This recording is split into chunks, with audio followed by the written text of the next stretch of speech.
Hey everyone, welcome back for some more Standard here on MTG Arena. And today I'm showcasing something that's a bit of a different flavor for me, which is Azorius Control. I was looking through my uploads and I realized that the other deck techs that I've uploaded have pretty much exclusively been aggro and mid-range decks, and I haven't done any deck tech or any commentary with a control deck. So I wanted to do this as a bit of a change of pace on my channel, but also look, some of you may have some trouble playing against control decks. You know, maybe control decks are a tough matchup for you, and maybe going through my commentary and explaining what's going on can give you some thoughts as to how to improve that matchup for you. Now, this deck tech probably isn't going to be quite as interesting as some of my other ones because it's kind of a stock build. There's only a few, I think, aspects that make my build a little bit unique from others, but I'm probably not going to spend too much time actually talking about the individual cards.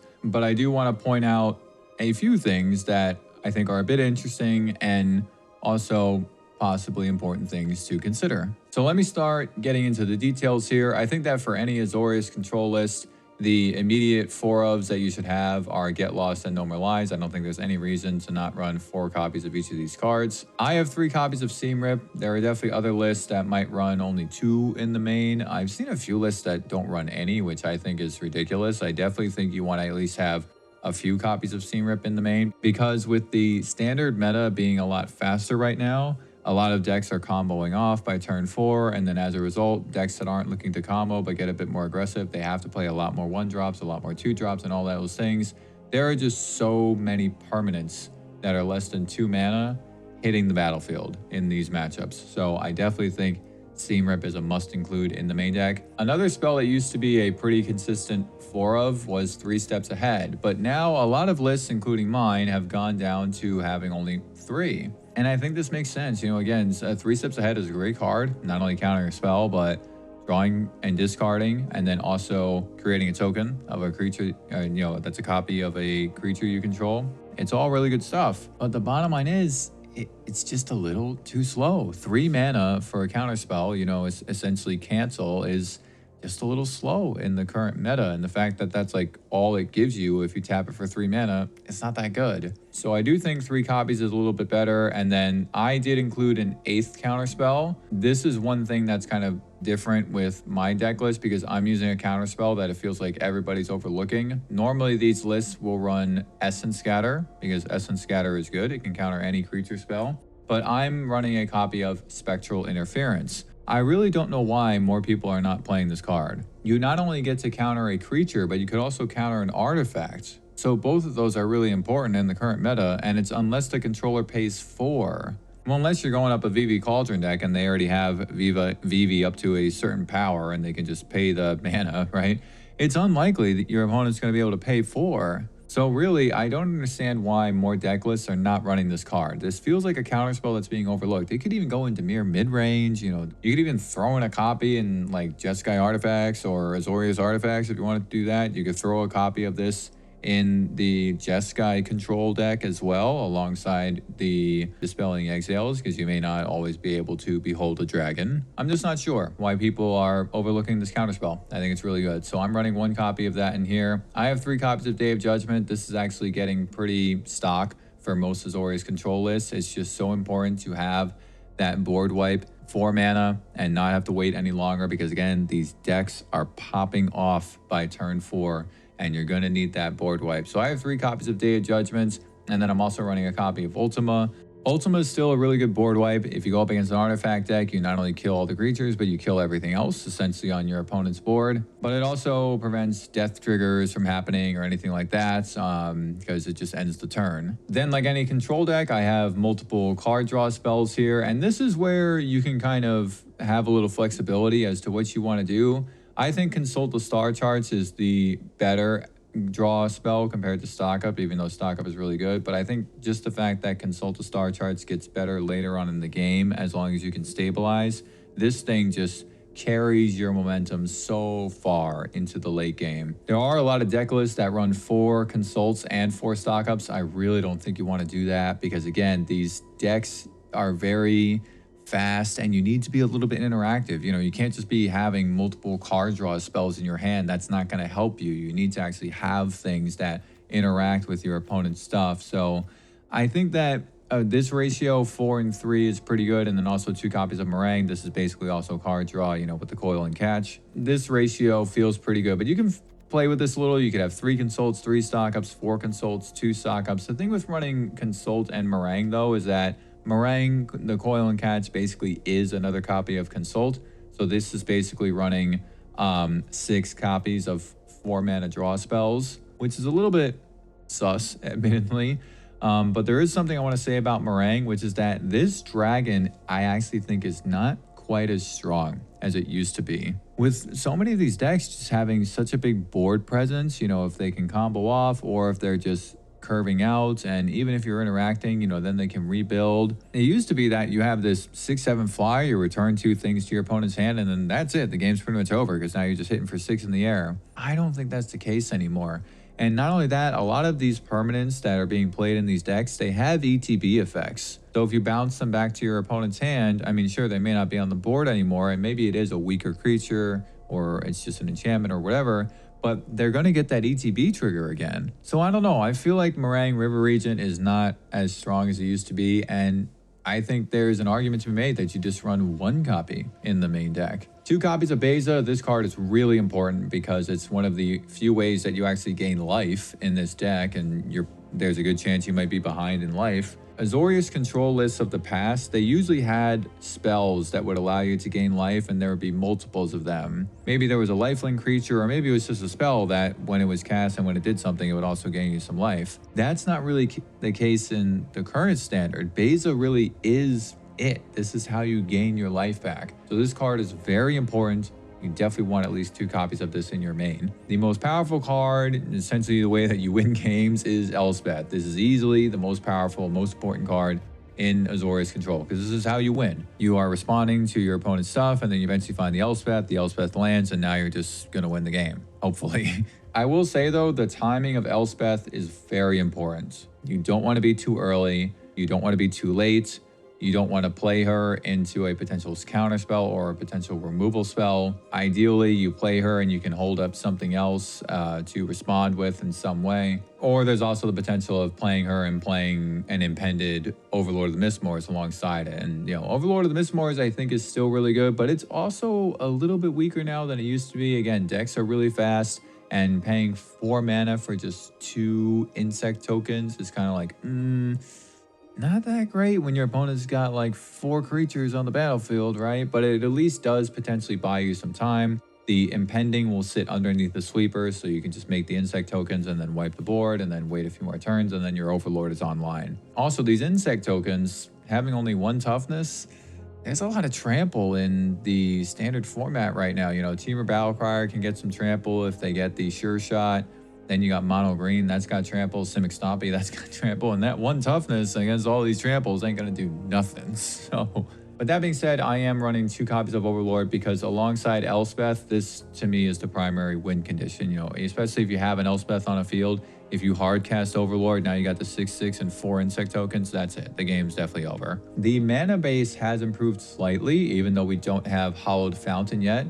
But we do have Multiversal Passage. This card has definitely helped. I think only 2 copies is fine. It gives you the color that you need at whatever particular point if you need to cast Normalize or hold up Normalize on turn 2 or whatever. Otherwise though, there's still a lot of things coming in tapped. You know, 4 copies of Meticulous Archive, 3 copies of Restless Anchorage, and you might want this passage to come in tapped so that you don't shock yourself. 2 copies of Demolition Field, 3 copies of Fountain Port. And what I will say is that with this base of non-basic lands, it does allow me to run an even number of plains and islands, which I actually like. I like in a lot of dual color decks, I like having mostly an even split across the 2 colors for casting costs, and then also a fairly even split between the mana production.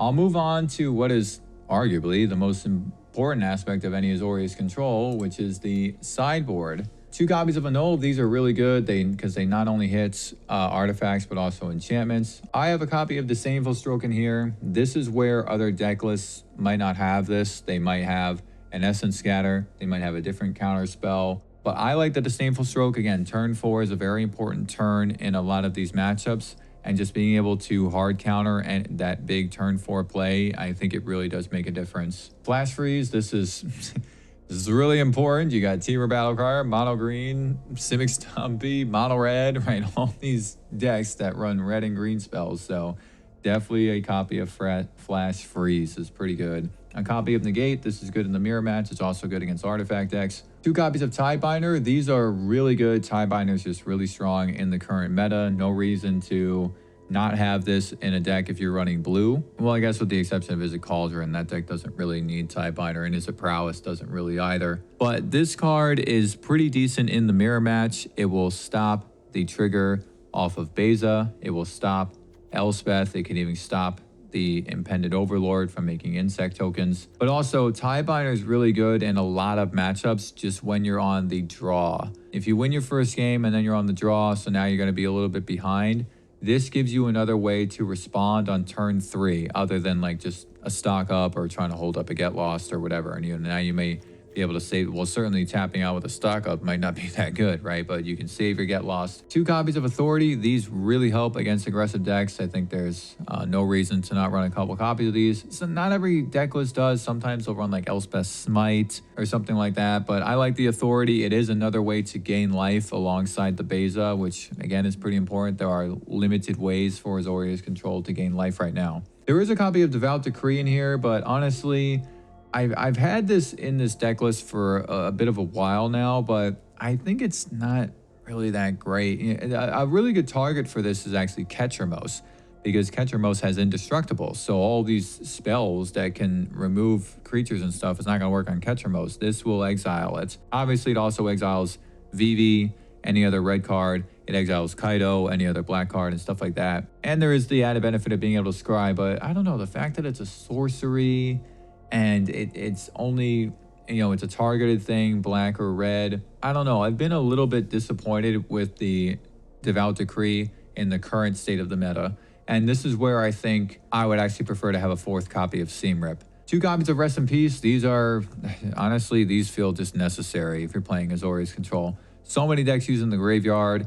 The Sultai Reanimator, Vivi Cauldron, Insidious Roots is still a thing, Gruul Delirium, but also Orzhov Aristocrats, because this prevents all of the death triggers from those creatures. And this is where I've seen some deck lists that will run 3, and then maybe you could not have the Disdainful Stroke, right, and run 3 of these. But I like having the flexibility of having the Disdainful Stroke, but Rest in Peace is just really important. 2 copies of Voice of Victory. This is what goes in when you're in a control matchup. So if you're going up against a mirror match, or you're going up against Orzhov Control, or Jeskai Control, or 4-color Control, right? Any of those things. Voice of Victory is easily slotted in any of those matchups. And then I have a Ride's End. I think Ride's End is still really good.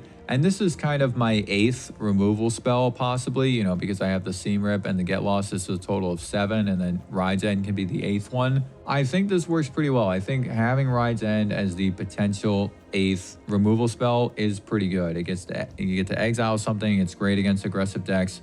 It's great against Vivi Cauldron, because if they're tapping stuff to harmonize the Winter Night Stories or whatever, then you can exile it. Just bear in mind that it doesn't work against vigilance creatures, because those creatures don't get tapped. Well, then you would just have to pay the 5 cost, which is not so great. There are some other options for Azorius Control. You'll find deck lists that do different things, and that's the thing with Azorius Control. It is a little bit flexible. Even though you'll see a lot of the same cards, you'll see Elspeth, Beza, No More Lies, right, etc. You could run Pinnacle Starcade as an earlier sleeper, or Split Up to a similar effect. I'm personally not that big of a fan of Split Up without Authority in the main deck, but you could run Authority in the main deck. That works really well for best of 1. So if you're playing best of 1, you're probably going to want a main deck, 2 copies of Authority. Because then the nice thing about Split Up is that the creatures that have entered the battlefield are tapped, and then the creatures that your opponent has attacked with are also tapped, so then you can just destroy all tapped creatures. But otherwise, when you have a mix of tapped and untapped, it's like, well, I'm not really getting rid of everything, right?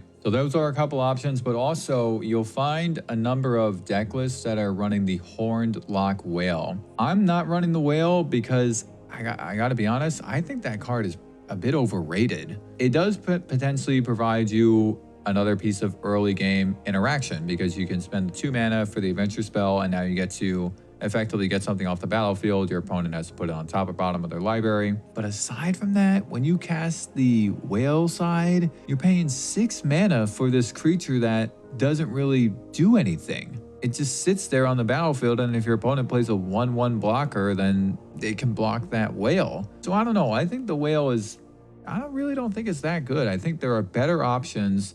And I mean, one thing you could consider is dropping a copy of Meringue, running only 1 copy of Meringue and then a copy of the whale. You could do that, but really, I think if you're going to only run 1 copy of Meringue, you can slot something else in here, or you could run a 27th land. Some deck lists will do that. So I have 3 matches for you, and they're all pretty interesting. And what I tried to do with the commentary was provide some feedback and some insight, not only for playing with Azorius Control, but also playing against Azorius Control. So there are some moments where I pause and I talk about what the opponent's doing and how it may or may not be a good decision. And also as the games play out, I'm just pointing out some things that could be clues for an opposing player to figure out what I have in my hand. Or if you're playing against Azorius Control or some other control deck, how you might be able to be a little bit investigative to deduce what your opponent is holding. Because that's the hard thing about playing against control decks, right? Is that you don't know what the control player is necessarily holding, and then it seems like they always have a response to what you're trying to play.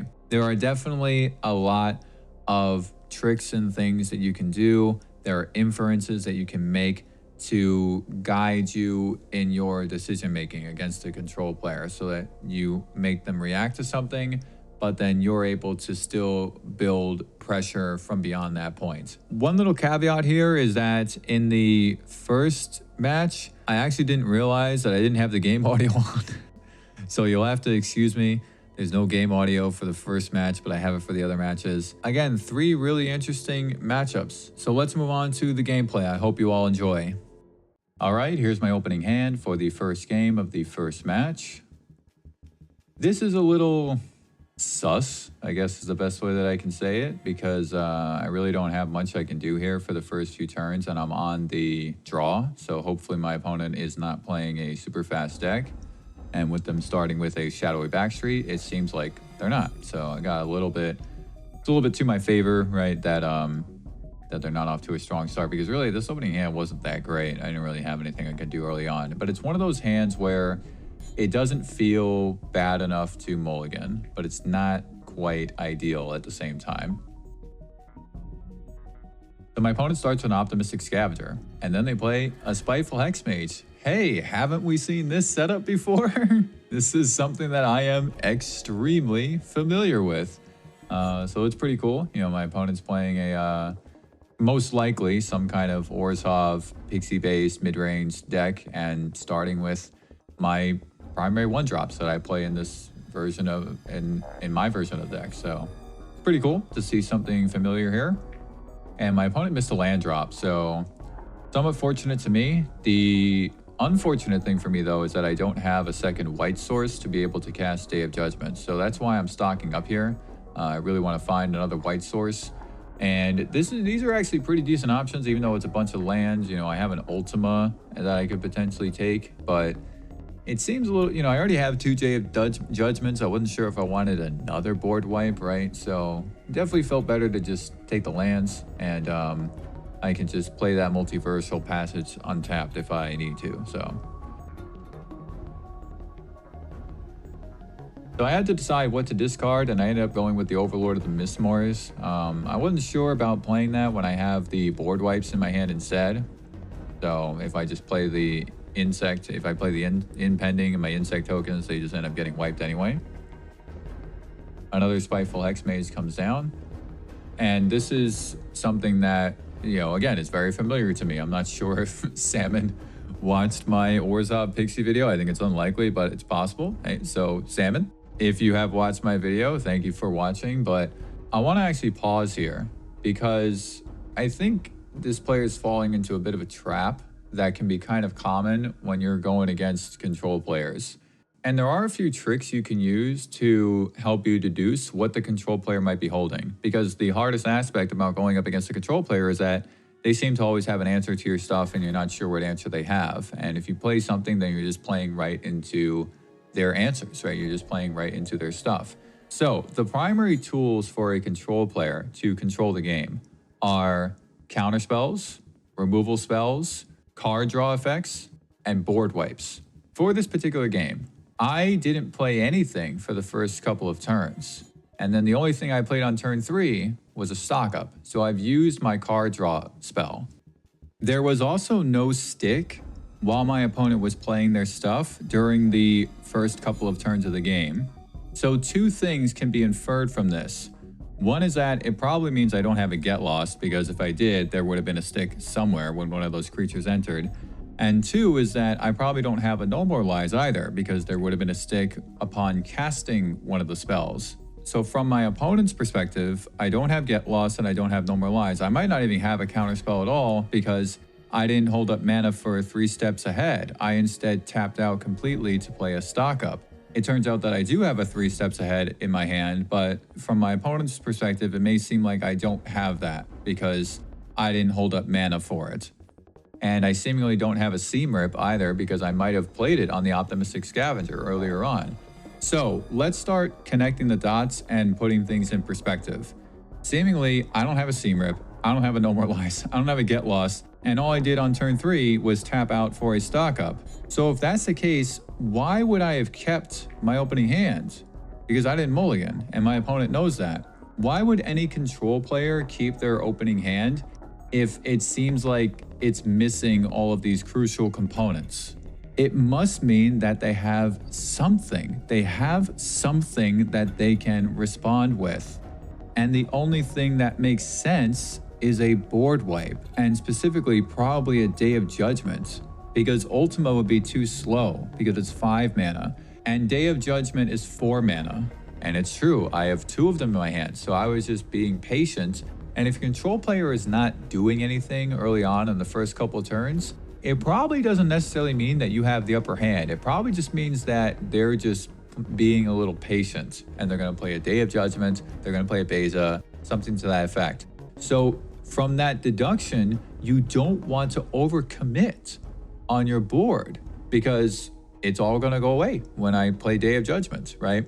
So that's a few ways that Salmon could have potentially deduced what I have here. Again, it's a hard thing to do. I'm not trying to like bash this guy or talk badly on him. I'm just saying that these are some thought patterns you can have to try and figure out what is in the control player's hand, right? So in this case, I think it was possible to deduce that I have Day of Judgments, I have board wipes, and that's why I kept my opening hand, and that's the only primary answer that I have here. And unfortunately, Salmon missed a land, and I drew a seam rip. So I was debating for a second to seam rip that momentum breaker, but it didn't really seem necessary. I can just counter everything at this point, 3 steps ahead.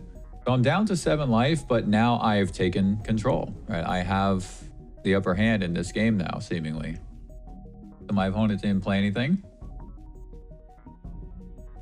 And I was thinking, what can I do here? I could potentially activate the fountain port, but I was a little apprehensive to do that because I'm already low on life. So I wanted to potentially just see, what am I going to draw, right? Instead of activating the fountain port to make a fish token and go down to 6 life.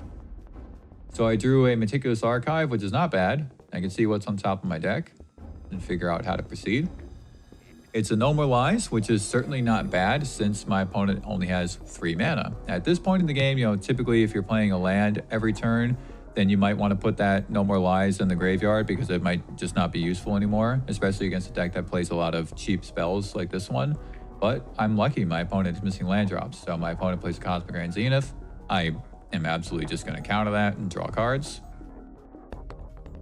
Drawing a Get Lost and a No More Lies, 2 good cards. And now I have to discard a card, and this was actually a bit of a tough choice because these are all pretty good cards, and I have good answers to everything. So I was thinking maybe Seam Rip, I might not really need that if I have No More Lies, Get Lost, and Day of Judgment. But then I was kind of like, maybe I don't need the Get Lost, right? Because I have Day of Judgment and Steam Rip and the counter spells, and I don't want to give them the map tokens. But really, I think getting rid of the Day of Judgment here was the right thing to do. I already wiped the board. Seemingly my opponent's not going to have tons of creatures coming out because I have counter spells and a Get Lost in my hand. So whatever they play, I can just respond to anyway. So I decided to just Seam Rip the Momentum Breaker, and now I can stock up And then I still have mana available for No More Lies and Get Lost. So this is just going really well, right? I've taken control of this game. There's a consult the star charts here. That's beautiful. And I am considering taking that Meringue River Regent because I got to start doing damage, right? I can actually win the game. So I don't have a creature yet. I'm really looking for an Elspeth, though. That's why I'm kind of being a little bit patient here. I'm looking for Elspeth because I know that Elspeth is going to be one of the hardest things for this Orzhov Pixie deck to respond to. That's what I'm debating here. It's like, do I take the Meringue or do I just take a Get Lost? Do I take another Consult because I want to try to find Elspeth, right? That's really what I'm doing. I'm also trying to find Beza. So I decided to take the 2 Consults because I want to try to find these other cards. My opponent plays a Seam Rip, so going to Seam Rip my Seam Rip, and I'm trying to wonder if, is this a bad thing? Right? Is this a bad thing if I have to discard a card due to Momentum Breaker coming back on the battlefield? And I kind of thought maybe not, but at the same time I was like, you know what? Let me just, because I don't want to discard my one of my Consults, and that's what I would have to do. So my opponent plays a second Seam Rip. That was actually pretty good value, so they have to waste 2 of their spells on one of mine, and then I can just discard a Consult, and I still have the other one. So they play another Momentum Breaker. A little bit scary, but I still have something I can discard in the form of the Get Lost, and I still have a Counterspell and my Consult. So not too bad, even though I kind of had to discard a few cards there. Again, main thing is that I'm just looking for Elspeth. So I can counter whatever comes next, and if it's not something that I want to counter, then I can just play Consult. My opponent passed the turn, I'm going to Consult. And I accidentally consulted for 2. I actually messed up. So I literally just clicked the wrong thing, but it's not too bad because there's the Elspeth that I was looking for anyway, but it certainly would have been better to take a second card there. So now I'm going to, I drew a Demolition Field, and this makes things actually kind of interesting because the auto tapper is wanting to tap the Demolition Field, but I didn't want to do that. I didn't want to do that because my opponent has the Soulstone Sanctuary, so I can destroy it with the Demolition Field. I think in retrospect, though, I didn't need to tap the second Fountain Port. That was a slight mistake because once Elspeth comes down, then I can make 2 fish tokens. So I could have just tapped the other island instead. So that was a slight mistake. I didn't really need to tap the 2 Fountain Ports. But I wanted to definitely leave mana open for both Demolition Field and 3 Steps Ahead. So my opponent activates the Sanctuary. And my opponent's going to attack. So I'm actually not, I don't want to blow up the use Demolition Field yet because I still want to save mana for 3 Steps Ahead in case they have a Get Lost or whatever. And it's not a bad thing to just get rid of one of my tokens, right? And I'll just make more anyway. So now that the turn has ended, I'm going to blow up the Soulstone Sanctuary. And I just drew another land, which isn't great, but I can certainly start making tokens here. I can make fish off of Fountain Port. I can make more tokens off of Elspeth. I'm not too sure why I didn't attack there. It definitely would have been fine to just get in for 1 damage. Maybe I just, maybe I was just thinking too far ahead. I wasn't really paying attention to what was going on, or, yeah, I don't know. I definitely could have just attacked with that token, but for whatever reason, I just didn't. It's not such a big deal, though. My opponent plays a Seam Rip. So this is actually fine. Take one of my tokens, but then I can sack it in response with Fountain Port to draw a card. Just another land. And now I'm going to start making fish with the other Fountain Port.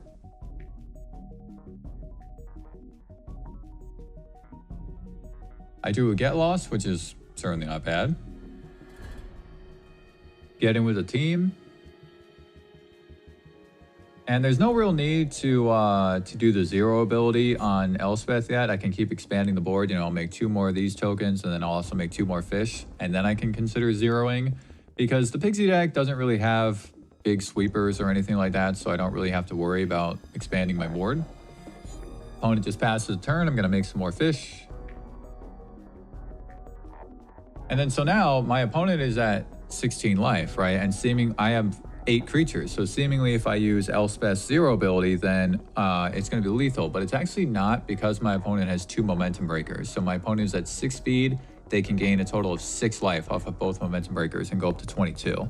So because I don't have lethal yet, I don't want to do the 0 ability. I just want to get in with the team.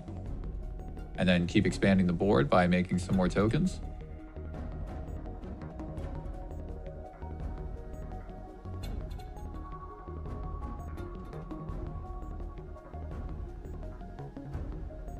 and just still going through the motions. I still have a counterspell. Thankfully, I have a get lost, so. And that's the game.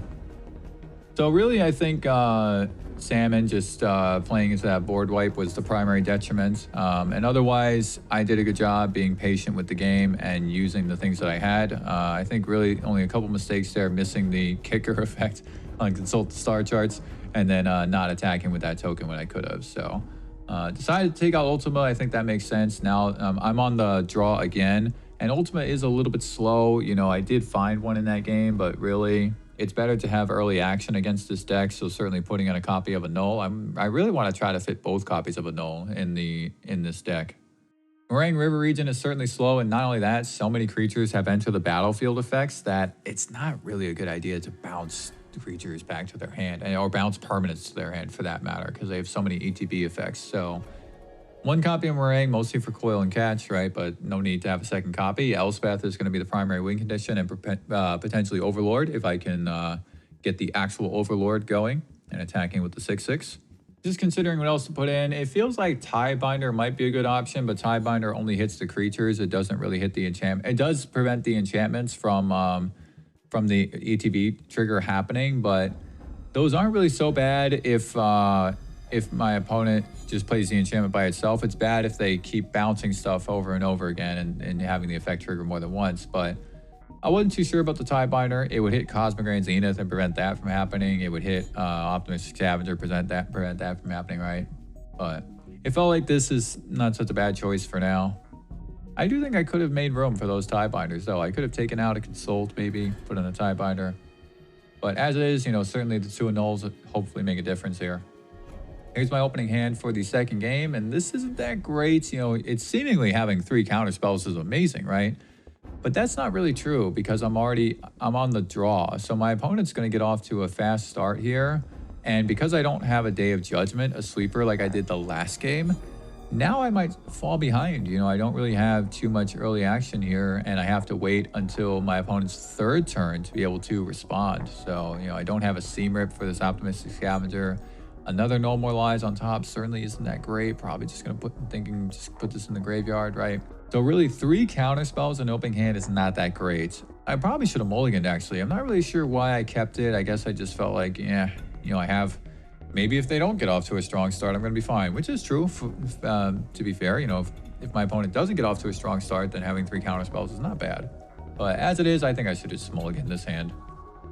My opponent plays a Voice of Victory. Very good card, and now it just shuts down everything, right? I've got just counter spells in my hand, and this is it. You know, I can't do anything. So if I don't answer this Voice of Victory, I'm just going to flat out lose. So very good sideboarding from my opponent there, and a Duress, so... They know I have counter spells. So this is just the way to beat Control, right? Is that you just have a low curve to start the game with strong cards, Duress, Voice of Victory, and that's it. I mean, now look, my opponent clearly sideboarded this, right? Sideboarded in Duress, sideboarded in the Voice of Victory, but showing these cards showing up in an opening hand is excellent. There's a Spiteful Hexmage coming down here, right? So, I mean, this is like basically the game. There's like nothing I can do unless I draw a Day of Judgment. That's not a Day of Judgment, it's just a land. I am getting a little bit unlucky that I'm just drawing lands, right? I'm drawing a land every draw set, but still, you know, this is how to beat Control.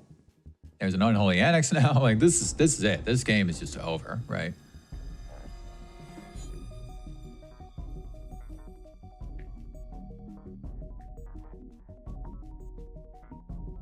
And no Day of Judgment, just another land. So that's it. All right, game's over. Nothing I can do. And the point is, you know, a good hand like that is what you want. And my hand, I should have just mulliganed. There's no way I should have kept that hand. It was kind of silly for me to just think that that was enough. So good sideboarding from Salmon.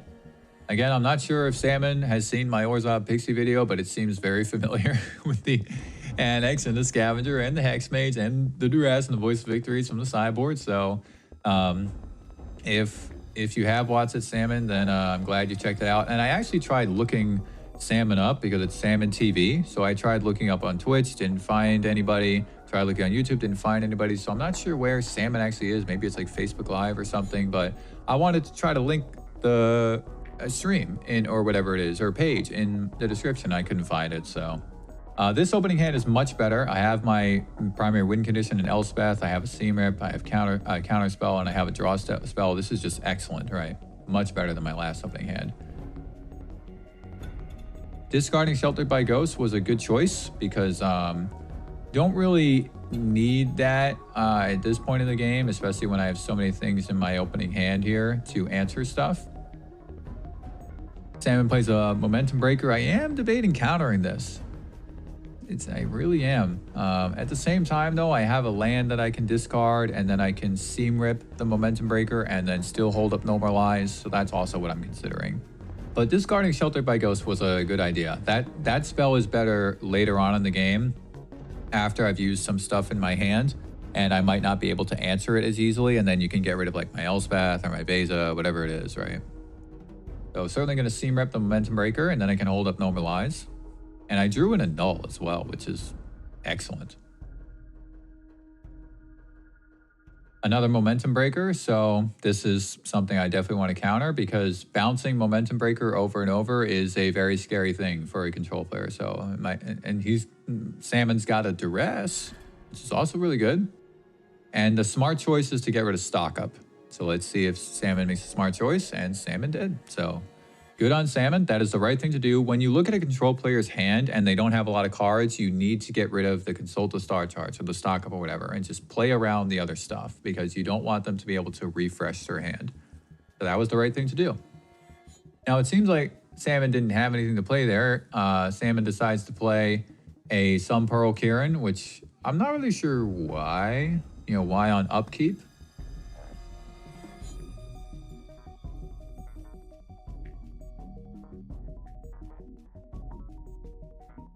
So no need to have the multiversal pass to shock myself with the passage. I can just have it come in tap. That's fine. I have a Day of Judgment, which Salmon doesn't know about. Get Lost on the Seam Rip is a good idea. And I am debating countering this. I don't want to discard my Elspeth. I don't want to discard my Day of Judgment. And if I don't counter it, then I'm just going to have to discard the counter spell anyway. So that was good. Salmon's doing a really good job this game.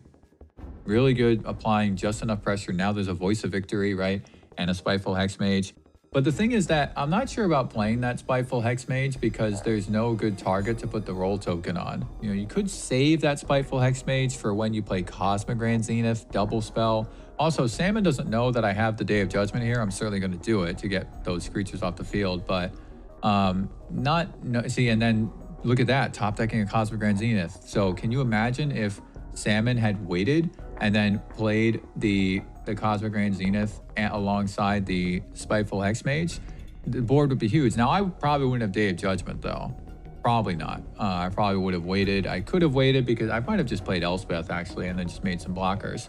But as it is, I can just destroy the Cosmic Grand Zenith with the Elspeth -3 ability. So I think really saving that Spiteful Hexmage in hand would have been better. And then just playing it alongside the Cosmic Grand Zenith. Again, Salmon doesn't know that I have the Day of Judgment, right? So it's not necessarily such... You can't fault Salmon for playing out the hand if you don't know that that's what I got, right? But at the same time, I do think there certainly would have been more value generated from that Spiteful Hexmage by playing it alongside Zenith and then not putting the one making Voice of Victory a 1/1 for no reason, right? Optimistic Scavenger plus Momentum Breaker. So definitely still building a board here. Optimistic Scavenger gets big and I have to sack one of my tokens, but I'm definitely ahead. Now I have an Elspeth and I drew an Overlord of the Mistmores, so that's pretty much going to seal the deal. I can just hard cast this for the full cost. I get 4 insect tokens. I get a 6/6, right? So this is pretty much going to end the game. But still, I think Salmon played this pretty well. Just a couple things there that I think could have been a little bit better. It wouldn't have really mattered playing the Zenith alongside the Spiteful Hexmage because I would have just played Elspeth and then I would have just made some blockers against the Voice of Victory and stuff.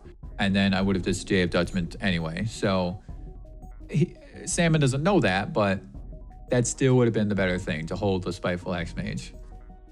So now I've got this huge board. There's pretty much no way I can lose from this point. I drew a No More Lies, which I don't even really need. So I'm thinking just, activate the 0 ability pretty much and just get in with everybody. I am going to activate the Restless Anchorage first, so then it becomes a creature and it will also get a +1/+1 counter, and then just get in with the team.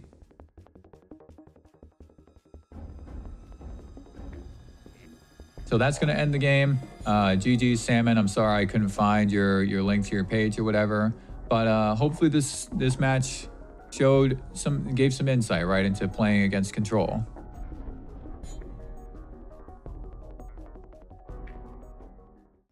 All right, here's my opening hand for the first game of the second match. This is excellent, really good stuff. I've got a counterspell, 2 board wipes, and a stock up. And I'm also on the play.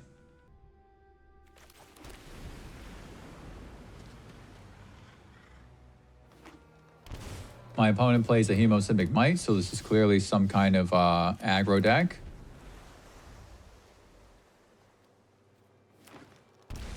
And unfortunately, there's Frenzied Baloth, so now I can't counter that, and I can't counter any creature spells. So there goes my Normalize, and there goes my 3 steps ahead. Frenzied Baloth really is the answer, man. It's the answer against Control decks, and I drew another counterspell in the form of 3 steps ahead, so I certainly need to stock up here because I need to find a 4th land for Day of Judgment. Now, there's also a Get Lost. This is kind of a tough choice because I need 2 lands to get to Ultima. But then there's a Get Lost and a stock up and a Consult the Star Charts. This is tough. You know, what do I take here? Because my counterspells aren't going to do anything as long as Friendly Baloth is on the field. Now, once I Day of Judgment, Frenzy Baloth will go away. But if they play another one or whatever, you know. But I was also thinking of taking the stock up because if I do find a 5th land, then I can stock up and hold up Normalize after the Frenzy Baloth is gone. My opponent follows up with a Screaming Nemesis. This is extremely scary. So look at them. I'm taking a pummeling already, right? Drawing Overlord of the Mistmoors is good. This is another way for me to buy some time against this aggressive deck. But the problem is that if my opponent has a lot of trample creatures, then I'm going to be stuck, right? Because those insect tokens only have a toughness of 1. So now drawing this 5th land is actually interesting at this point. There's only an Emberheart Challenger on the field. I don't want to Ultima for just an Emberheart Challenger, all right? And I don't really want to just play Overlord of Mistmoors either because if another Screaming Nemesis comes down, that could potentially just ruin me because then I can't gain life if I find my Beza, right? I'll only be at 3 life if I block it. If my opponent plays trample creatures, that's really not good. So this was a tough turn, right? I'm not really sure what to do. It did kind of feel like playing Overlord wasn't a bad idea because I don't want to Ultima while there's only an Emberheart Challenger on the field. But I was also thinking that if I impend Overlord, then I can't hold up Normalize. So holding up Normalize feels important here. What if a Warboreid comes down? What if Surak is uncounterable? But what about Paw Patch Recruit, right? Any of that stuff. So this was tough. It felt like the better choice was to stock up, get more lands, which I do have, and then hold up the Normalize. Also, Meringue River Region's really good here because the 7 toughness is an excellent blocker, and bouncing things back to my opponent's hand is also really good. So they do play a Paw Patch Recruit, but it's not Offspring. So now I'm thinking, I don't think I should counter that because it's not Offspring, right? So I thought that it seemed like they were saving to play something else, and they probably were, but they didn't actually do it. So now I'm, again, in a really tough spot. You know, my opponent's playing this really well. That was the smart thing to do, to not Offspring the Paw Patch and save whatever. It's probably like a pump spell or something like that. That's what I figured. But, you know, that was the smart thing to do, to just drip feed enough pressure where it's like, I don't know what to do now, right? As a control player, I don't know what to do in this situation. So really good on my opponent. This felt like a good time to play the Overlord and then just have some blockers, even though the insect tokens only have a toughness of 1. But I am a little bit concerned, you know. I'm thinking that I can play a counter spell. You know, I can play my Normalize if they pump these creatures because, look, it's a Dreadmaw's Ire, right? This is going to win the game for my opponent. So I thankfully have a counter spell here, right? But still, this is just excellent play. Not Offspringing the Paw Patch, saving up something else. They found a Frenzied Baloth off of the trigger for Emberheart Challenger. This is excellent stuff. So what I'm thinking here is that now I should just probably Ultima, because playing Elspeth is no good. The creatures have very small toughness, right? But the other thing is that I could play Meringue River Regent and bounce the 2 creatures back to my opponent's hand. Well, if I do that and my opponent finds a 4th land, then the game is over because they can just play the both. They both have ace, right? So I can't do that. But this is a big problem because now that I'm tapping out, my opponent can just win the game with another haste creature, right? Emberheart Challenger, Screaming Nemesis, Frenzy Baloth, any of those creatures would have won. And instead, my opponent conceded. I don't know why my opponent conceded. Like, look, at that point, even if you have a handful of lands, even if you just have a Dreadmaw's Ire, even if you just have Palm Spells, whatever, play the game out. You know, really, my opponent conceding there just didn't make any sense. Play the game out at that point because I'm only at 2 life and you have a deck full of haste creatures. So really, I know my opponent was frustrated because it is frustrating playing against control, right? But no reason to concede there. I'm at 2 life, 1 haste creature when I don't have a blocker. It just gets through. I did have Elspeth. I did have these other things that I can do, right? I had an Overlord coming back from the impending, but still, just play that out for a couple more turns, see what happens, right? Because maybe you still win. Like, if I have a 1/1 blocker, but you find another Baloth, the game's over, right? So anyway, certainly going to put in Flash Freeze, right? Because it counters their whole deck, red and green. Authority of the Consoles is excellent here because so many creatures have haste, right? So I definitely need that. And then I just need to figure out some things to, certainly Ride's End is good too. Creatures have haste and then they can get exiled. It won't get around Overprotect or something like that, or Snakeskin Veil, etc., right? But this is good sideboarding. Ultima, even though I had it that game, is a little bit slow, and I'm on the draw now. I was on the play the last game. And I wasn't too sure about the counter spells though, because of the Frenzied Baloth and the Surak, right? Both of those can't be countered, and Frenzied Baloth makes all the creatures uncounterable. So I was a little apprehensive to run this many counter spells, right? But I already cut a counter spell. I cut it 3 steps ahead, but still, playing this many counters, I wasn't that sure. I also wasn't too sure about the Overlord because, again, the insect tokens just have a toughness of 1. It's not very good against Trample, right? Also, Tidebinder could be good here because it can counter Ouroboros, right? It can counter a trigger from Surak even, or a Paw Patch Recruit, any of those things. But I think just cutting 1 counter spell was the right thing to do. Playing this many counter spells when your opponent's running Frenzy Baloth, probably not such a good idea. Here's my opening hand for the second game. This doesn't look that great. Again, having 2 counter spells when a Frenzy Baloth can potentially come down on turn 2, and I'm on the draw. This is not that good, but I do have a Get Lost, so I'm thinking that I can maybe Get Lost to Frenzy Baloth and then maybe counter enough spells after that to sustain. So I did decide to keep this, but really, I think I should have mulliganed this. I was just a little bit afraid. I was a little bit afraid to mulligan, but I probably should have.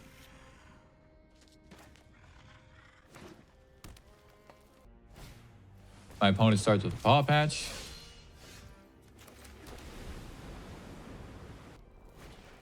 And a Hemosymbic Might. So now at least I can potentially counter something, and drawing Authority of the Consoles was good. So now maybe I can play a counterspell on the next turn, and then after that I can play Authority, and then I can hold up Get Lost and another counterspell. So I am debating playing a Get Lost here, but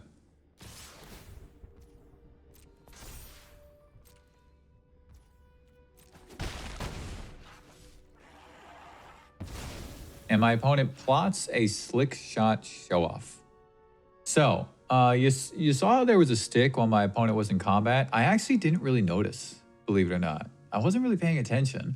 So I want to cast this Get Lost, but if there's a stick and it's a green deck, they have a protection spell, right? And I was like, oh, how did I not notice that? I just, I don't know, I just messed up. I really think I just didn't notice that, that there was a stick during the combat phases when my opponent was attacking, because that was the indicator that there was a protection spell.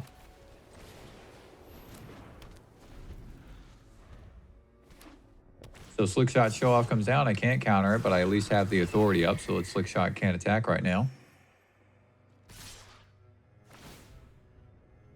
And look, my opponent's getting it for a lot of damage because the paw patch trigger happened on the Seismic Might, right? And then there was protection anyway. So I drew 3 steps ahead, and that's not going to do it. The game's already over, right? Because if my opponent attacks with everything, then I just lose the game. So really, playing the get lost on the paw patch there was a mistake. It really did kind of... It would have bought me one more turn if I didn't do that.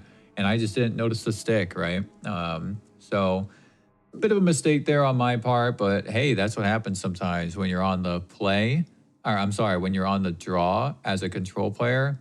Aggro is the worst matchup. When you're on the draw as a control player, aggro is the worst matchup because you just get run over. So unless you have the right opening hand, if I had like a seam rip, if I had authority in my opening hand, then it would have been fine. But I should have mulliganed that hand. I definitely should have mulliganed that hand. I'm not really sure why I didn't. So now what I'm going to do is make the change that I mentioned before, which is putting in a tie binder. I think I should have really done that for the previous game and the last time I sideboarded. Taking out a Meringue River Regent makes sense. It is a good top-end card against a deck like this because you can just bounce the stuff back to the opponent's hand. But with them having so many haste creatures, it seems like almost half the creatures have haste. It just, bouncing back to the hand doesn't do anything. This opening hand is much better. I'm on the play. I can hold up Normalize. I just have to worry about a Frenzy Baloth, but I have Day of Judgment, and I have Overlord of the Mistmores. Now, they play a Leyline of Resonance. This is a problem, man. This is very scary. And for the record, if you're playing like a Gruul aggro deck, you might want to put Leyline of Resonance in your sideboard and then sideboard it in against control because that's a very good card to play against control players because it happens twice, right? You get to cast the spells twice. So even if one of them gets countered, you can play the other one. So now I am debating countering this Hemosimic Might. It's not an immediate threat though. So I was thinking of saving my counter spells. You definitely want to try to save your counter spells as a control player if you can. If there's another way that you can respond other than playing a counter spell, you might want to save the counter spell for the thing that is like, okay, I definitely can't let this land. Hemosimic Might doesn't have haste. Right, so I would much rather save this for a creature that does have haste. And I'm thinking like, well, I have Overlord. Granted, again, the 1 toughness is not great against the trample, but the main thing is Day of Judgment, right? That's going to be the way that I respond. And my opponent played another Hemosimic Might. So at this point, I was kind of thinking of countering this one because if both of those Hemosimic Mites attack next turn, then that's a lot of damage coming in. It's going to be buffed twice. You can buff 1 Hemosimic Might, and then that Hemosimic Might buffs the Paw Patch Recruit, so that's just a lot of damage.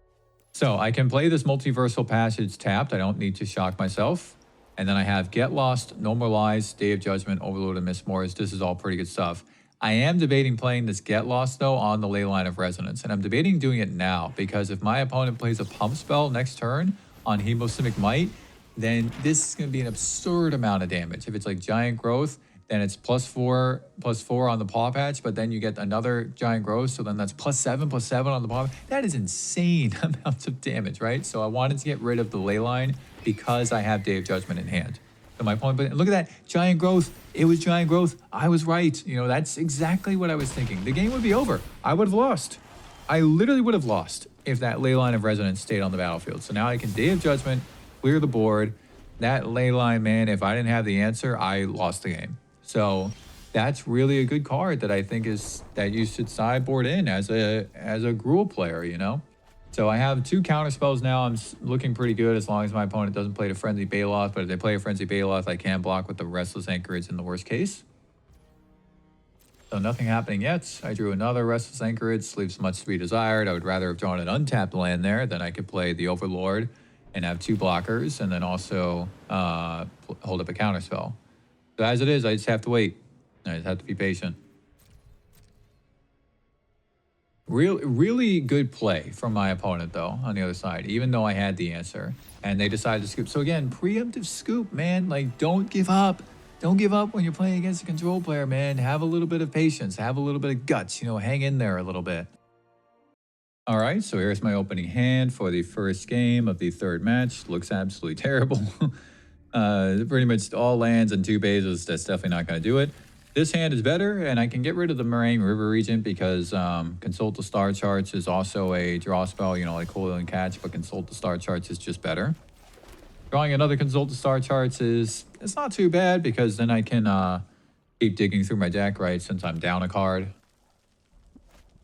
And I'm going up against an artifact deck, so my opponent starts with the Legion Extruder. And that could be an issue, you know, if my opponent gets rolling and I don't answer that thing. My Get Lost doesn't answer it because Get Lost doesn't target artifacts, right? So it does mean that my opening hand here that didn't have too many early plays might not be so bad, because seemingly this deck might not get off to such a fast start. You know, it's not the typical, it doesn't seem like the typical Azorius-based Jeskai deck that runs Repurposing Bay and Simulacrum and all that stuff. So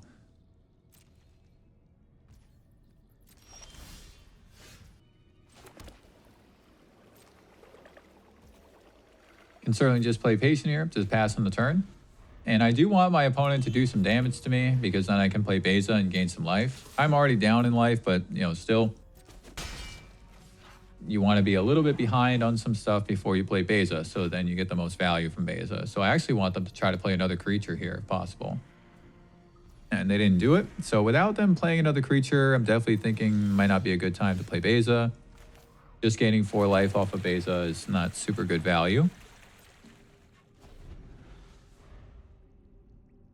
And I can also wait on this Warden, because once Warden gets really big, then I can Get Lost it. So now my opponent plays a Market Gnome. Now I can seemingly pay Beza and gain some life, and then also get the 2 fish tokens. My opponent's going to grow the Warden of the Inner Sky, and now I can play Consult the Star Charts, right, and kick it to get 2 cards. That's what I'm going to do. Couple interesting options here. The Seam Rip seems pretty good. It can get rid of the Legion Extruder. And I have a 5th land, so I might not need another land. Might be better just to take the counterspell, right? The Jeskai Artifacts deck, you know, it doesn't really have a lot of things that are like uncounterable or anything. So holding up a counterspell does seem pretty good. And now I have so many options. You know, this is actually one of the tough things about being a control player. What do you do with this? What do you do with this hand that seemingly has like everything? It seems like a good thing, right? But this is actually kind of tough. What do I do with this hand? Playing Get Lost against them is actually potentially not a good thing, because with the Legion Extruder, one of those map tokens that I give them can become a creature, right?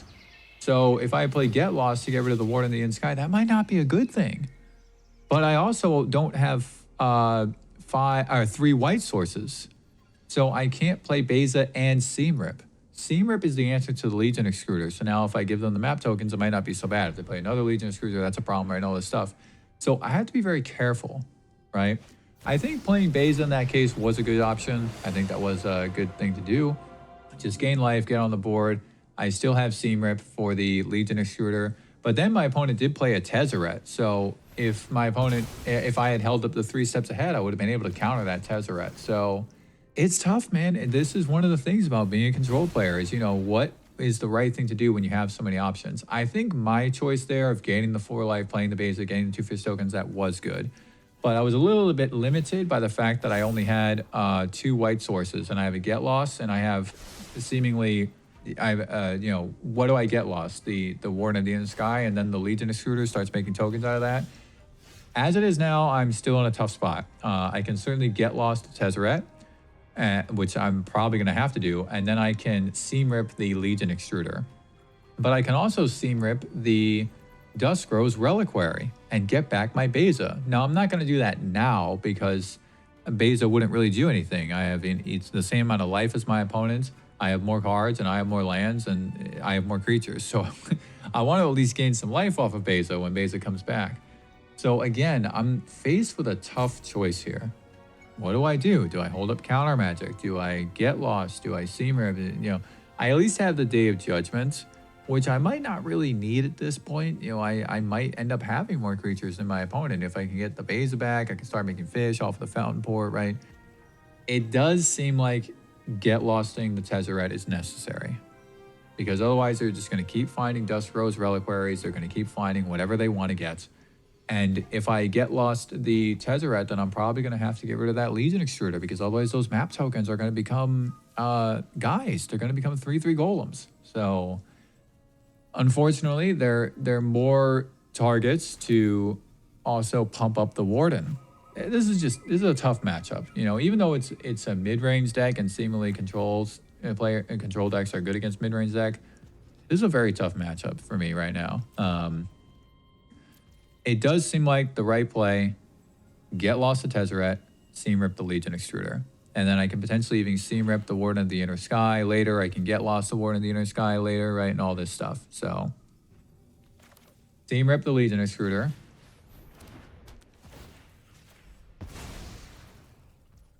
Get Lost to Tezzeret. I really wish I had a 6 land as well, because then I could hold up 3 steps ahead. So, tough spots. And look at this weapons manufacturing. So now it's going to get really scary, man. Every artifact that comes down is just going to make an artifact token that can do damage to me. This is getting real. You know, it could be the 4-color version, which plays the Phantom Train, and then Phantom Train is a way to get rid of all those munitions tokens that are made by the weapons manufacturing. So I do have 2 answers to weapons manufacturing. I have Seam Rip and Get Lost. And Seam Rip and Get Lost also both answer Warden of the Inner Sky. So I'm in a tricky spot, man. Because I also, seemingly now, I can't Seam Rip the Dusk Rose Reliquary to get back my Beza. It would be a waste. There's much better targets for me to hit with my Seam Rip, either the Warden or the weapons manufacturing. I drew another Beza, which is a welcome sight, actually. I still can't, I only have 2 white sources, right? So I'm going to Seam Rip the Warden of the Inner Sky, and then I'm thinking of holding up the Get Lost for the weapons of manufacturing. Because I would rather destroy the weapons of manufacturing than just exile it with it potentially coming back, so. And now I can also hold up 3 steps ahead if they play something super scary. That is potentially a problem, because they could get back the Market Gnome that's in the graveyard, and if they keep doing that over and over and over again, then they're going to keep. See, you see what I'm looking here? What they're planning to do is using the Foundry to keep getting back the Market Gnome and making munitions tokens over and over and over and over again, right? So now I need to do something. I need to do something. I can counter this, or I can Get Lost to weapons manufacturing, right? I'm actually thinking of countering this, because even though I don't get the draw effect, I don't want my opponent to keep having that value of the Market Gnome in the graveyard. I think using the counterspell there was a good choice. Now, you know, this weapons manufacturing is scary, but it's only when artifacts enter. It's not when they're cast. So nothing's entered yet. I obviously do have an Ultima that I could potentially find and play.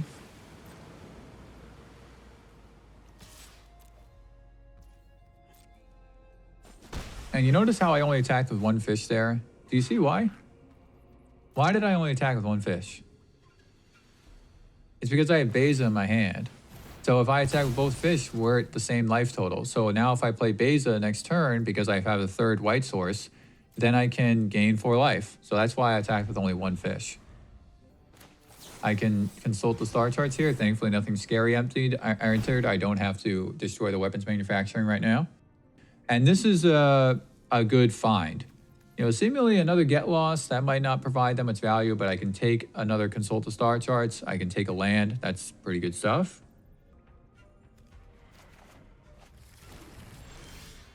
Now I can play Beza, and I will gain life. So attacking with the 1 fish was the right thing to do. I'm not sure if this deck plays any counter spells. That's also what I'm a little afraid of here with a lot of these plays that I'm making. I was really worried about a counter spell at any point. I haven't encountered one yet. It's possible there aren't that many counter spells in the main deck.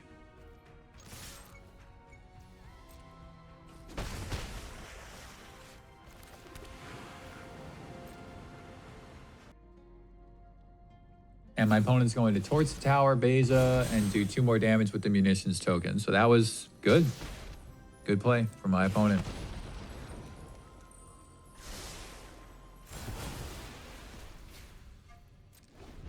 This match is already feeling like a grind, and it really is, man. This match was a grind.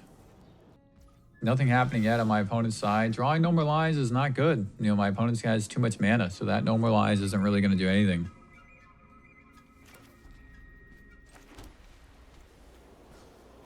Just counting up my lands. I can attack with the Anchorage and then hold up mana for Consult the Star Chart, so that's what I'm thinking of doing.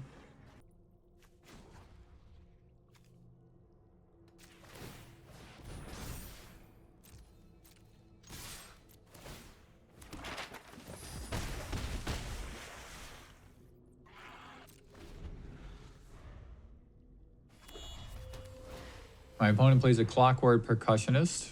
Not too bad, but this is going to give them another munitions token. And, you know, at this point, I think I probably should have just played Get Lost on the weapons manufacturing. I wanted to keep getting the value of Consult the Star Charts here, and also because it didn't seem like my opponent was going to keep running out tons of artifacts here and then have the weapons manufacturing trigger multiple times. But really, at this point, I probably should have gotten rid of it. I think I was being a little too passive with that Get Lost. So there's an Overlord here. That's a really good choice because I have enough mana to hardcast it, and there's my Ultima. Now, I would have just drawn the Ultima on my next turn anyway, but Ultima is excellent. You know, this is going to get rid of everything. I wasn't too sure about doing it yet, though, because I wanted to kind of get a little bit more value from it. So I wasn't sure. I wasn't sure if this is the right time to Ultima, or if I should wait until there's a bit more stuff that I can get rid of and get a bit more value from it. I'm also thinking that now I can Get Lost, and then all of the map tokens that I make for my opponent, they're going to get destroyed with Ultima. But also, I definitely want to Get Lost in response to whatever artifact my opponent plays, and then maybe I can Ultima after that. I can also just Get Lost the weapons manufacturing right now and then Ultima. So again, a lot of options. Certainly Ultima is one of the best things that I could find.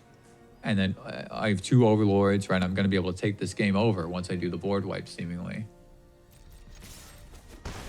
So I decided to impend this Overlord and then hold up the Get Lost and the No More Lies just in case. Really, I'm doing this just, I can get in for 6 damage in the air next turn. And I don't mind if I wipe the board after that, since I already have another Overlord in my hand. So I think that wasn't a bad idea. You know, a Legion Extruder comes down. That's not such a problem. You know, get rid of one of my insect tokens, sure. And make another munitions token, sure. But the munitions tokens won't trigger with the Ultima because it ends the turn. So I'm just going to sack one of these insect tokens and draw a card. I do think it was fine to wait a little bit on that munitions token, and then I get in for a little bit more damage with my Overlord here. The Overlord's also impending, so then it just comes around later on if this other Overlord doesn't close the game, right? And that's it for my opponent. I probably could have cast the Get Lost at that point, but I guess it's fine to wait. I would have had a bit more mana open. You know, I'm going to use the treasure token because the treasure token is just going to get destroyed with Ultima anyway. So I'm certainly going to use the treasure, all right, to cast the Get Lost. But I could have just done it at the end of my opponent's turn there. I don't think I wanted to see what I would draw. And because maybe I don't have to maybe I don't have to Ultima right now, because whenever I play this Ultima, I'm going to get a ton of value from it. So I didn't attack with the fish because the percussionist can block it. And then I can, and then my opponent can get value from the percussionist. So my opponent's going to sack a munitions token with the Legion Extruder, which I actually don't mind. I can just draw a card off of the token trigger. Again, all of this stuff is like, I could have been a little bit more proactive, but I didn't think it really made that much of a difference, you know? So now drawing the Seam Rip, though, is actually good because now I can hold my Get Lost. So that's actually even better. I'm going to Seam Rip the weapons manufacturing, and then I'm going to Ultima. So, and then I get my Beza back, right? And nothing triggers, but I think that really, though, I was being a little bit too passive. I won this game, you know, but I was being a little bit too passive. I could have been a little bit more proactive with my spells, using the Get Lost on the weapons manufacturing a few turns earlier than that. Using Ultima a turn sooner even, you know. I mean, I did hit the Legion Extruder when it came down, so that was better, because if I had done the Ultima sooner, then the Legion Extruder would have been on the field. So still went my way. Just a little bit of a tough matchup there. I had to be careful with how I used my Get Lost and addressing the Legion Extruder, the Tezzeret, the Warden, right? All those things happening at once. So now at this point, playing multiple copies of Get Lost is a little bit sus because there aren't that many creatures and it gives them map tokens, which actually helps them, right? So now weapons manufacturing only triggers off of non-token artifacts. So they won't trigger weapons manufacturing when they come in. This is going to be a long, grindy matchup, so I don't really want to cut my draw spells, consult the star charts, and stock up. Tiebinder does seem good. It will hit Tezzeret along with all the artifacts. Day of Judgment's not really necessary to have 3 copies because there aren't that many creatures, but I'm not going to cut that many because there are still creatures that can come down. And really, you know, putting in counter spells makes sense. You know, the 2 annuls. I'm also debating putting in negate. So I did put in the negate, but you notice how I had 61 cards there? I wasn't paying attention to the count. I don't know if you saw that, but I had 61 cards, so I wasn't paying attention. So I'm actually going into this second game with 61 cards in my deck. I wasn't paying attention. I probably should have cut a second Get Lost and then only had 2 of them and then made room for that negates, but this opening hand is not bad. It doesn't have any early game action, but I'm going up against a slower deck, so it should be okay. If I fall behind in life, I can just gain it back with Beza.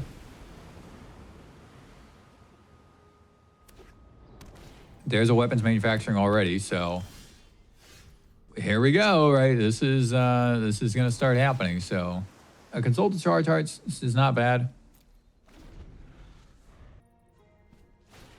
Cryogen relic, so here comes a munitions token. And a Warden of the Inner Sky, which is already gonna grow.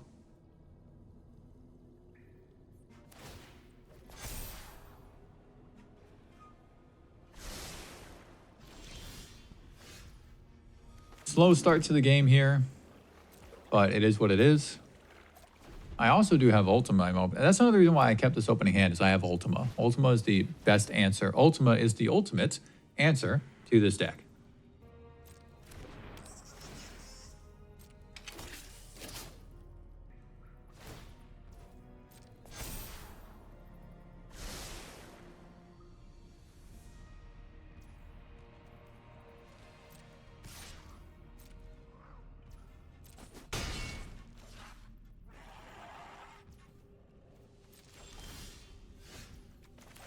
Again, just playing patient. There's no need for me to play Beza yet. We have an even life total. So I can take 1 more hit. I'll gain 4 life, and then I'll also make 2 fish. Might even make a treasure if my opponent has more lands.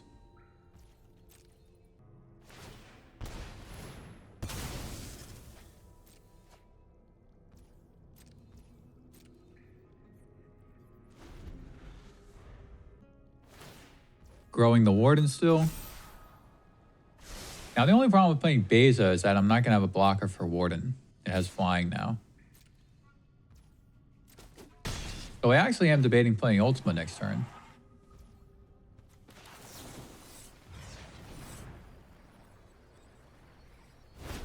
And I have a good amount of options here from the Consult the Star charts. So there's No Moralized, Day of Judgment, Rang, River Regent, Land.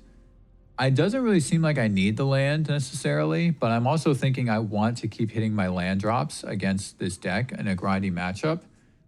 And Normalize, I'm not too sure because my opponent already has 4 lands. I might not really be able to counter anything, but I could counter a Tezzeret at this point. So I ended up taking the Normalize and the land. I think that was actually possibly one of the weaker choices. I think that was a mistake. I think it would have been better to take Day of Judgments, because I can Day of Judgment these 2 creatures.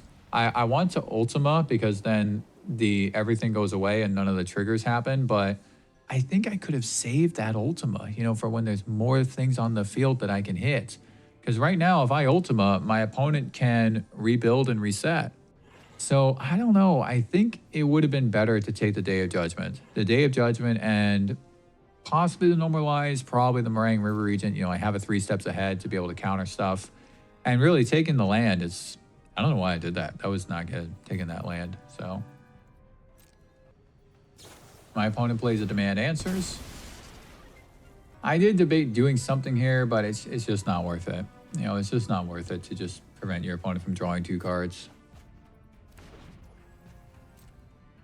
Now I do need to discard down to hand size. I can certainly get rid of that plains, right? I don't need, again, I probably shouldn't have even taken it in the first place. My opponent plays another Market Gnome.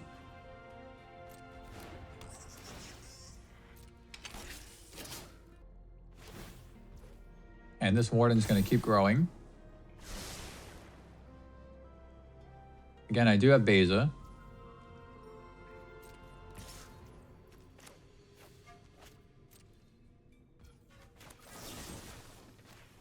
So now I'm going to get lost this Warden just to not take the damage. And since I have Ultima anyway, I can just destroy those map tokens whenever I play Ultima. So I think that was a good use of it.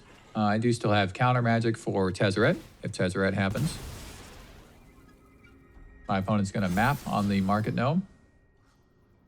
And there's a Dusk Rose Reliquary, which they're going to put in the graveyard. They probably could have just left that Dusk Rose on top and then activated the second map token to make sure that the counter goes on the Market Gnome. Unless they were looking for a land. Maybe they were looking for a land, but...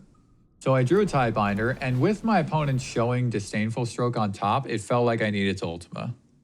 Right? It felt like I needed to Ultima at this point, because otherwise they can just hold up 2 mana and I'll never be able to cast Ultima. So unless I hold up Normalize too, but this felt like the right time to Ultima just because of Disdainful Stroke. And in response, my opponent is going to play towards the tower on the Market Gnome just to draw a card and gain a life, which was good. You know, if it's going to die anyway, and I don't have any targets for Torso Tower, it's probably a good idea.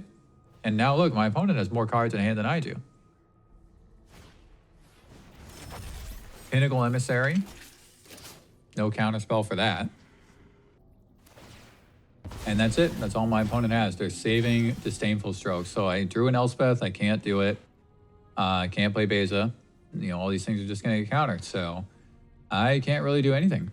I think I'm using the cards that I do have fairly well, but there are some larger issues here. I think I should have taken the Day of Judgment, right? I should have taken potentially the Meringue River Regent, maybe the Snowmore Lies, not taking that land, and maybe save that Get Lost, you know, for a Tezzeret. It didn't really feel that necessary to do it, but I was thinking I can just Ultima and get rid of the map tokens later, but I don't know. It feels like I didn't get the most potential that I could have from the options that I had. They play a Clockwork Percussionist. That's another munitions token.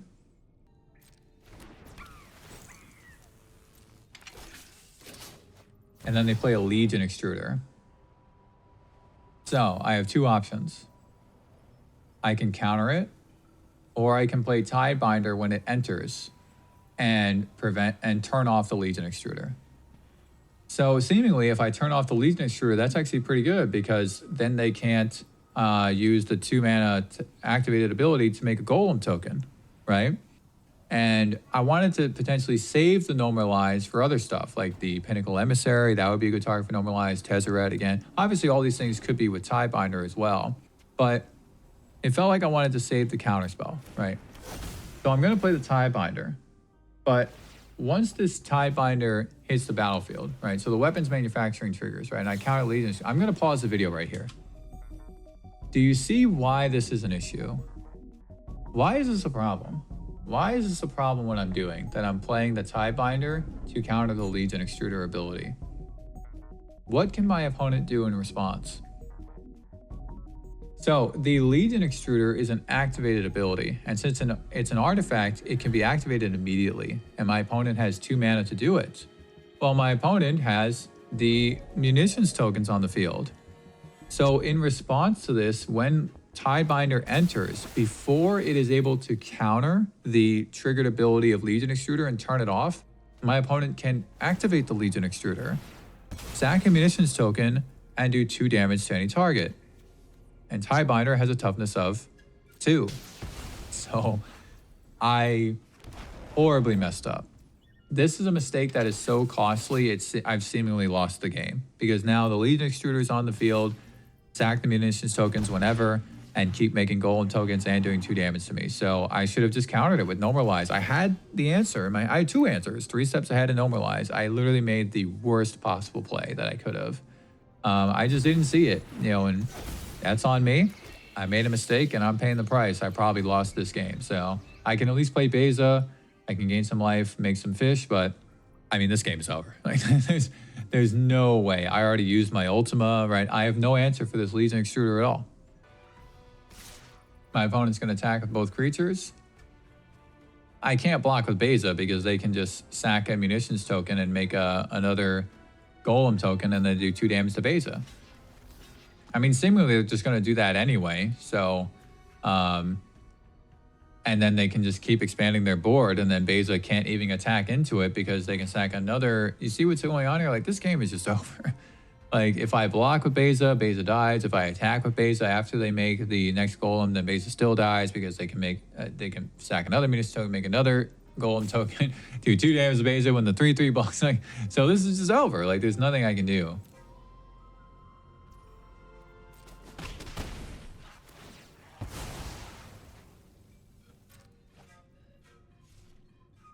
They have 6 lands, so they can also play Pinnacle Emissary, and I can't counter it with No More Lies. And then they can also hold up Disdainful Stroke for my Elspeth. They play another Legion Extruder. I can't counter it. I mean, this is just totally over. You know, that the game was over when that first Legion Extruder landed, and I should have just countered it. Again, I didn't realize that I had 61 cards in my deck. So... and I still didn't realize it at this point when I'm trying to figure out what the sideboard. What I'm thinking here is putting in more counter spells and taking out the Get Lost. It's possible my opponent did sideboard out the Tezzerets, but I'm not too sure. But I am thinking of cutting another Get Lost and playing more counter spells. I did debate putting in this Flash Freeze as well because they have a decent amount of red cards, right? So see, I still have 61 cards in my deck. I still didn't realize it. And then you see how I moved my mouse right there? That was actually the moment when I realized that I had 61 cards because I was about to hit done. I was about to move my mouse to hit done. And then I stopped and I was like, wait a minute. I have 61 cards. And that means that I was 1 for 1-ing on this round of sideboard. It means that I had 61 the last time. So that was when I finally realized it. And I was like, oh, well, I guess I should just take out that No More Lies that I put back in, right? So, and I hit done just in time. You know, I wanted to just kind of make sure what I had in there but I did hit done in time, and I did realize that I had 61 cards. This opening hand is not super great, but it's also not bad. Only 2 lands, but I do have some answers. Seam Rip, No More Lies, Spectral Interference. My opponent should know that I have a Seam Rip because there was a stick on my turn with the white land. I probably should have just played the island, actually.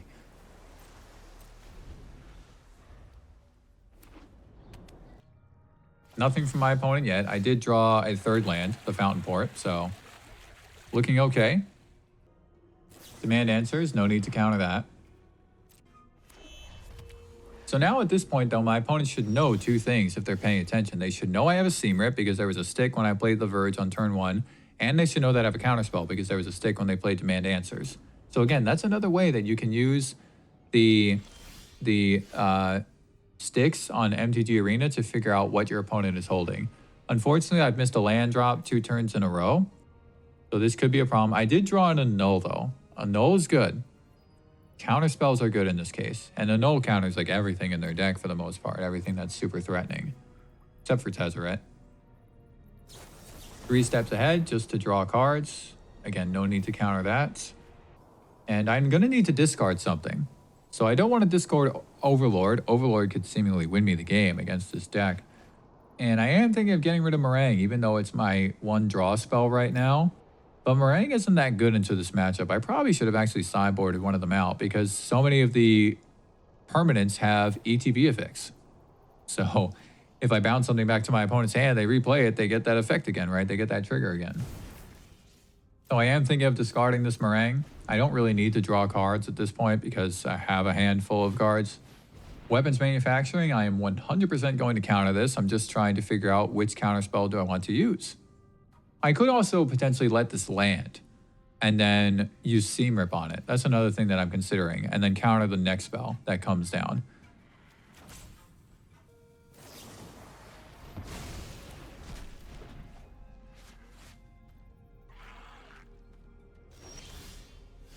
So I did get a 4th land and there's a 5th land on top. This is really good. Now I should be set. I can counter everything that my opponent plays. I have a Seam Rip as well. I have a Day of Judgment as a last resort. This is looking good. Legion Extruder absolutely getting countered. Again, just trying to think of which one do I want to use. Spectral Interference or a Null.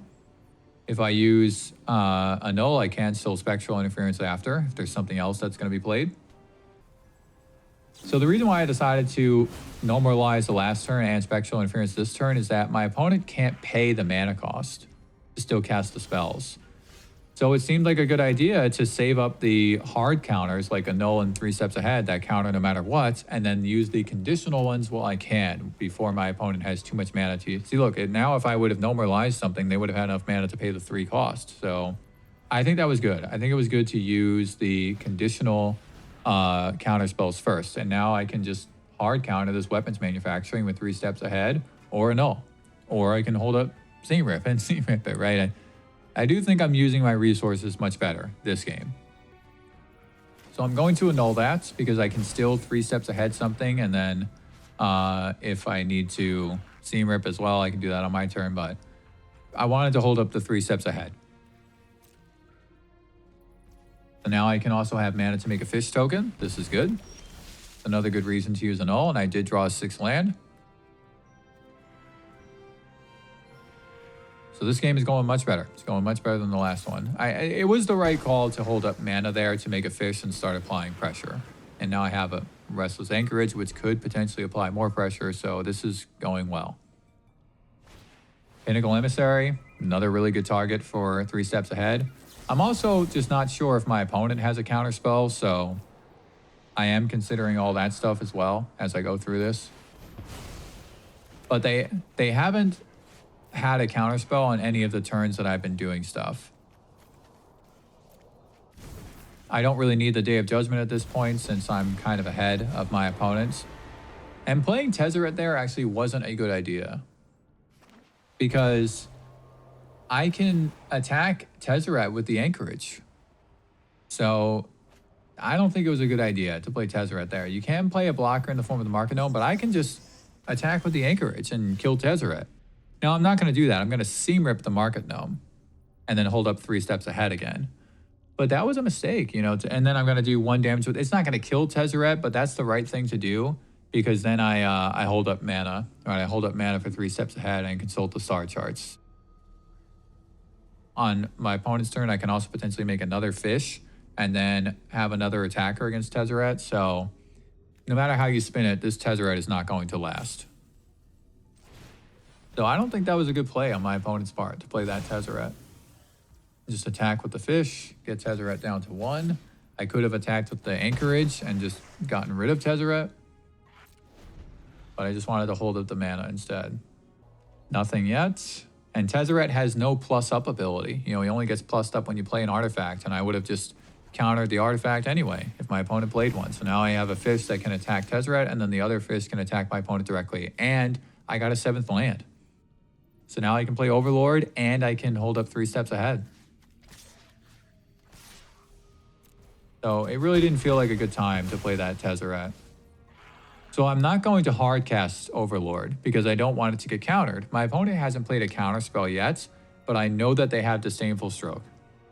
So I don't want to hard cast Overlord. I want to impend Overlord because then I can play 3 steps ahead in response. And then I don't have mana available for my opponent's turn, but at that point, it doesn't feel like it matters. You know, I'm kind of taking over the game then at that point.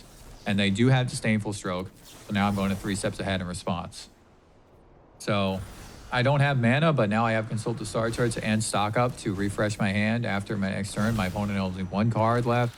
I mean, this feels like the game has really swung in my favor, right? Really long, grindy match, though. You know, this was a long match. Each one of these games went really long.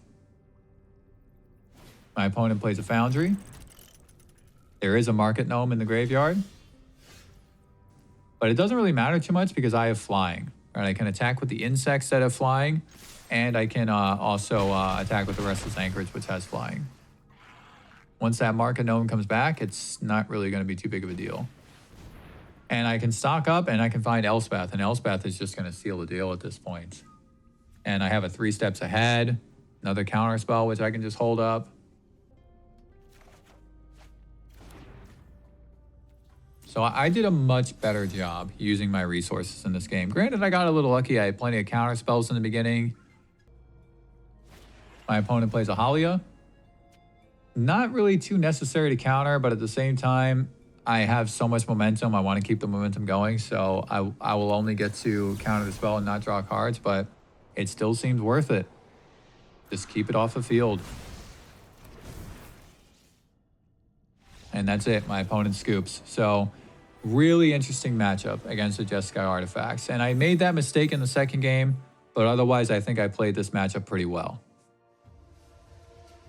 So I hope you all enjoyed those matches with Azorius Control. Again, things were pretty interesting there. The artifacts matchup was a long grind. That match took a long time. But just to highlight some of the key things here, as the control player, your objective is to try to respond to what the meta is doing. And then in a particular match, it's what your opponent is doing. And you do need to be a little bit careful with your resources. You know, you can't just be throwing out your counter spells willy-nilly, because then you may not have your counter spell for when you really need it. And one thing with that is you got to think to yourself, do I really need to counter that spell? Is there another way that I can respond, or can I just use my life total as a resource? All those things. And another thing is to not be afraid to mulligan, because there were definitely some hands in those matches that I played that I probably should have mulliganed. Some opening hands that I kept that really weren't that good. So don't be afraid to mulligan. If you get a new hand and you get a card draw spell anyway, then you're pretty much set. Also, remember, it's all about timing. That's really important. You know, the timing of your Beza, the timing of when you do your Overlord, the timing of when you use your counter spells or hold up your counter spells. One general good rule of thumb I can say is you do need to keep the lands going if you can. You know, if you don't have a stock up, you don't have a consult the star charts, and you're missing a land, then so be it. But if you use one of these card draw spells and you see a land in there amidst whatever the other cards are, and you don't have other lands in your hands, or you maybe only have one land in your hand, it's probably a good idea for you to take that land. You know, missing land drops as a control player is a bit detrimental, because then you run the risk of not being able to cast one of your bigger spells but not hold up a counter spell or a removal spell, right? To be able to respond to whatever your opponent is doing. Be patient, use your life total as a resource. And then as far as playing against control decks, there are some key things to recognize. Control decks are basically an armor, right? And armor is comprised of different pieces. And those pieces are essentially removal spells, counter spells, sweepers, and card draw spells. This is the armor that makes up any control deck. But as you start attacking and throwing things out and hitting the armor, then the control player needs to respond, and now there's going to be gaps in that armor. And you can look for those gaps. You can look for those holes. So let me ask you this question. What is the ideal hand for any control player? It would be one of each piece of armor. One removal spell, one counter spell, one board wipe, and one card draw spell, and then 3 lands. That is the opening hand that any control player sees, and it's like, this is an immediate keep. I don't even have to think about it. You know, that's the ideal thing. Now, it's rare that that's what's the control player is actually going to have. You know, there's all these variables with what you're going to get in your opening hand, and it's unlikely that you're going to have all those pieces. But what I mean is that that's what you want to be thinking when you're playing against a control player. Okay, they've used a counter spell, so that's one less counter spell that they have. That's a gap in their armor. They need to go find another one. And if it doesn't seem like they have another one, then when they cast the card draw spell, guess what they're going to go reach for? A counter spell, probably, right? If I'm casting Normalize early on in the game, and then I don't have a 3 steps ahead in my hand, if I'm going to cast Consult the Star Charts and I see a 3 steps ahead, I might take that 3 steps ahead, right? So that now I have that piece of armor again. It's also possible, though, that, you know, look, maybe I have removal spells, I have Day of Judgment, right? I have a Beza. I may not really need the counter spell. But hopefully you see what I'm saying, right? There's pieces to this armor. And when they start using certain pieces, then that gives you an idea as to what other pieces are left. You can also see what they're not doing on a turn-by-turn basis. So if you're playing against a control player and it's like 3 turns into the game and they haven't done anything, then that probably means they're holding a board wipe. Because why would a control player keep an opening hand where they had nothing? They wouldn't. They have to have something. And if they're not playing removal spells and counter spells early on in the game, then the something, the only thing that can save them is a board wipe. So you shouldn't play into that. You should look for these things. Does the control player seem to have early action in the first turns? Okay. Do they not? Okay, then they're probably holding a sweeper. Also, when you're going up against a control deck on the play, if there's anything in your sideboard that can speed up your deck, you might want to consider putting that in. You could also try to put in a couple pieces that might allow you to go longer, because if you're able to draw more cards or you're able to have these things that sustain into the long game, then you might be able to just keep grinding, right? After the card draw spell has been cast, and now the control player plays a Beza, right? They play an Overlord or whatever, an impeded Overlord. You may still be able to keep fighting, right? And keep going. One other final thing that I want to say here is it does feel like there's a lot of animosity towards control players right now. And look, that's not necessarily a new thing for Magic. Control players have always kind of been the ones that are a little bit ostracized, because it's like, you are the ones that don't want people to have fun. You're the ones that don't want us to play creatures and all this stuff. You know, that's the whole meme around the color blue, right? Which is just, nope, you don't get to have fun. You don't get to play the game and all this stuff. But I do feel that for whatever reason, now it's a bit more extreme, because that kind of, I guess, disgust and a little bit of animosity towards control players, it's never really been that malevolent, you know? Whereas now it feels a lot stronger. It feels pretty harsh. Like everybody just hates control. They don't want to see it and all this stuff. And that's just kind of silly in my opinion. Control is actually really important for any format. It's important for the health of any format, because there needs to be a check and balance between aggro, mid-range, and control. If there isn't, if the balance is just completely thrown off, then that's not a healthy format. And it's going to start spiraling down due to those imbalances. So I think that it's a good thing that Azorius Control and 4-color Control are at least tier 2 decks. You know, they're not necessarily tier 1, but they are relevant in the current format. That wraps this one up. Again, a different flavor of video for me, a different pace. And I'm glad that I got to do this. You know, I'm glad that I got to showcase a different kind of deck for me and talk about a different kind of gameplay. I actually do like Azorius Control. It's something that I've played with in the past, although I will say I'm definitely not the best control player, so you might need to take some of these things that I've said in this video with a grain of salt. I've been playing Magic for a long time, but historically I've been more of a mid-range and an aggro player. But I will say that I've played against a lot of control, so there's at least that. But really, I do like playing Azorius Control. It's a nice, different kind of deck for me to have a change of pace when I want to. If you enjoyed, then drop me a like to beat the YouTube algorithm, and leave me some feedback in the comments. What do you think about Control?